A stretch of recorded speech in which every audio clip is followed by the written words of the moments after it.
ಈ ಜನುಮವೇ ಆಹ ದೊರಕಿದೆ ರುಚಿ ಸವಿಯಲು.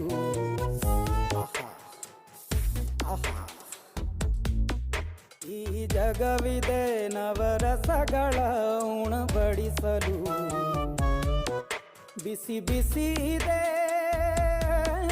ಬಿಸಿ ಬಿಸಿ ಇದೆ ನಳಪಾಕ ದಿನ ದಿನ ನೂತನ.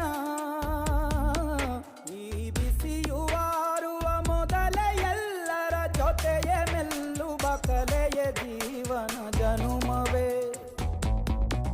ಈ ಜನುಮವೇ ಆಹ ದೊರಕಿದೆ ರುಚಿ ಸವಿಯಲು. ಈ ಜನುಮವೇ ಆಹ ದೊರಕಿದೆ ರುಚಿ ಸವಿಯಲು. ಈ ಜಗವಿದೆ ನವರಸಗಳ